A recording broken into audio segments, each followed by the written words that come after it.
ፌንጣውና ጉንዳኖቹ ከዕለታት አንድ ቀን በአንድ ወቅት ፌንጣ በበጋ ወቅት ቀኑ ሙሉ ሲዘፈንና ሲደንስ ነበር። በዛው ጊዜ ጉንዳኖቹ ግን በቀጣዩ ክረምት የሚበላውን ምግብ ወደ ጉድጓዳቸው ሲያግዙና ሲሰበስቡ ነበር። ፌንጣው እያፌዘባቸው ለምን አትዝናኑ? ክረምቱ እኮ ሩቅ ነው አላቸው። ጉንዳኖቹም አንተም ለክረምቱ የሚሆነውን ምግብ ብትሰበስብ አይሻልም ብለው መለሱለት። ፌንጣው ግን አላስፈላጊ ነገር ነው ብሎ አሰበ። ቀኑን ሙሉ መደነስና መስፈን ቀጠለ። በመጨረሻም ክረምቱ መጣ። ፌንጣው ምግብ ፍለጋ ወጣ። በረዶና ውርጭ በየቦታው ስለነበረ ምንም ሊያገኝ አልቻለም።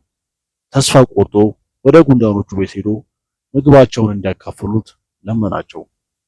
ጉንዳኖችም ተነጋገሩና መሪያቸው ወደ ፌንጣው ቀርቦ በጋውን ሙዚቃህን ለራስ ጥቅም የምትጠቀምበት ጊዜ አላደረክም፣ ጉንዳኖቹንም ስታዝናና ነበር።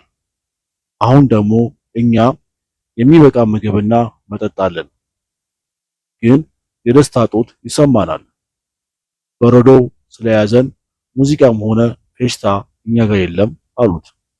ስለዚህ እኛ ምግብና ሙቀት እንሰጣለን፣ አንተ ደግሞ ዘምርልን አሉት። ፌንጣው በደስታ ተስማማ። ቀኑን ሙሉ ምግብ በልቶ ሞቅ ባለ ቦታ ተቀምጦ ጉንዳኖቹን እያዝናና መኖር ጀመረ።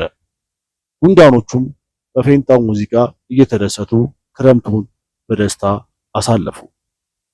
ልጆችዬ የሰማችሁትን ተረት ተረት ሰምታችኋል ልጆችዬ። ስለዚህ ሁላችንም ባለን ችሎታና ባለን ዕውቀት የሌሎችን ዕውቀት ሳንንቅ አብረን ነገሮችን ማድረግ አለብናል ልጆችዬ።